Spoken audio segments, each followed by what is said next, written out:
Kapag may banggaan, ang pakikipag-areglo e pahirapan. Pero sa kasong ito, ang nakabangga, tinulungan pa ng nabangga nito? Ano ang gagawin mo kapag ang iyong pinaka-iingat-ingatang sasakyan bigla na lang nabangga? Ang marami sa atin, tiyak madidismaya o di kaya'y magagalit. Pero sa kaso raw ng jeepney driver na ito, siya nang nakabangga. Siya pang binigyan ng regalo?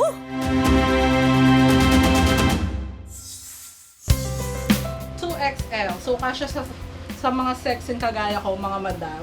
Business as usual daw nung araw na yon para sa boutique shop ng pamilya ni na Carla. Naka-live ako noon. Nang biglang, Napa-end live ako kasi biglang may narinig ako na parang may bumangga, ganun. Paglabas ko nga, yung van na namin na nakapark sa harap ng boutique namin dito sa may gasoline station. ang van ng pamilya ni na Carla nadali ng isang jeep. Bali yung van na to, family use at the same time pinaparentahan namin sa mga kakilala namin. Nagpark ako dito, that time habang naka-live si Mrs. Ang jeepney driver na nakabangga sa video, ang 74 anyos na si Tatay Victor. Namamasada, pumipila kami dito. Ngayon, pinarada ko sa labas. Ngayon, nakaparada yung van dyan. Nakaparada yung tricycle yan. Hindi ako makalabas. Inano ko yung manubela. Akala ko nakalabas na yung bumper. Inabanti ko ng konti. Lumasgas. Ngayon, sabi yung dyan, paano ito kanya? Sige, hindi naman kayo tatakbuhin, ay kasalanan ko.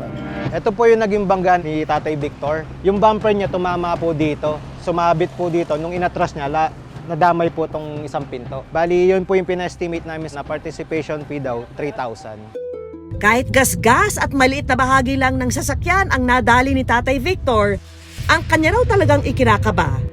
Ang danyos perwisyo na malamang ay pababayaran sa kanya. Pero aminado ang nabangga na si Carla na mabigat ang loob niyang pagbayari ng matanda. Paglabas nga namin, nakita ko si tatay, bumababa ng jeep, hirap na hirap siya. Nabigla talaga ako noon. Sa amin lang hinabilin yung van, hindi talaga siya sa amin. So, we don't have the power to decide kung, yun nga po, kung ano ba ipupush through namin.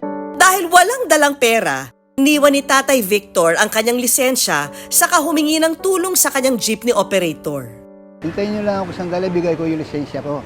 Bibiyay ko lang yung pila ko, sayang. Sabi ko, sa buong buhay ko, ngayon lang ako nakagasgas. 53 taon nang namamasada ng jeep si Tatay Victor. At kahit may edad na, hindi niya raw magawang tumigil sa pagpasada dahil siya lang ang inaasahan ng kanyang pamilya. Sabi ko sa kanila, mag-isip-isip kayo, matanda na ako. Napapagod na ako, kako. Biruin mo, 1970, driver ka hanggang ngayon. Minsan napapaluwa ako, ako lang naghahanap buhay. Dahil sa edad, hirap nang maglakad si Tatay Victor.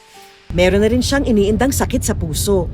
Kung minsan, suswertihin ka, mga 500, saka yung boundary ko, 400. Sa tulong ng kanyang operator, nabayaran naman ni Tatay Victor ang 3,000 piso. Ngayon sabi sa akin ng boss ko, paano yan? Hindi ka pwedeng hindi magbabayad din yan, kanya. Sige, pero hindi ko pwedeng biglayin. Wala akong pera, kako. Kaya nagmukmuk ako dyan, iniisip ko kung kailan babayaran yun. Mas lalo raw siyang kinabahan nang makatanggap ng tawag mula sa pamilyang nabangga kinagabihan at pinababalik daw siya ng mga ito sa shop kinabukasan. Akala ko, magbabayad na naman kami.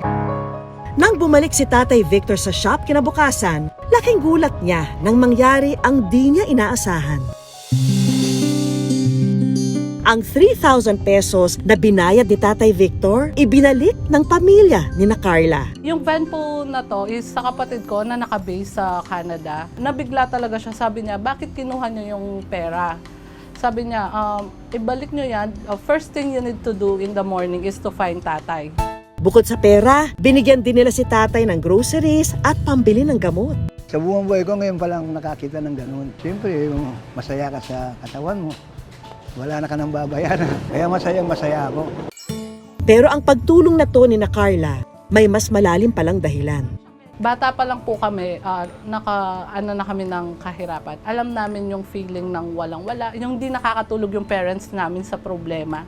Yung nanay ko po is labandera and kasambahay lang po, while yung tatay ko naman po is tricycle driver lang ng mga panahon na bata pa kami. Pero kahit ganyan yung naging trabaho ng nanay at tatay ko is nakakapagtapos kaming lahat ng pag-aaral dahil sa pagsisikap din po nila. Sino ba namang mag-aakalang mula sa banggaan may bagong pagkakaibigang mabubuo nang hindi inaasahan? Yan ang plot twist ng taon para kina Tatay Victor at sa pamilya ni na Carla. Pag ano po nakikita ko siya, tinatawag ko po siya, pinapapunta ko sa shop, ganun. Parang nabuhay sa kanya yung lolo namin. Na yung lolo namin yon is super close namin. Kaso maaga siyang namatay, hindi niya nakita kung paano kami, kung ano na kaming, yung parang yung mga nangyari sa amin ngayon. Hindi namin napadanas sa kanya yung magandang buhay. Ang kwento ni na Carla at Tatay Victor, isang patunay na ang pagtulong walang pinipili. At sa anumang pagkakataon, pwedeng kabutihan ang ating igante. Thank you, Kaya. Ingat sa biyahe. More biyahe, come. Bye-bye.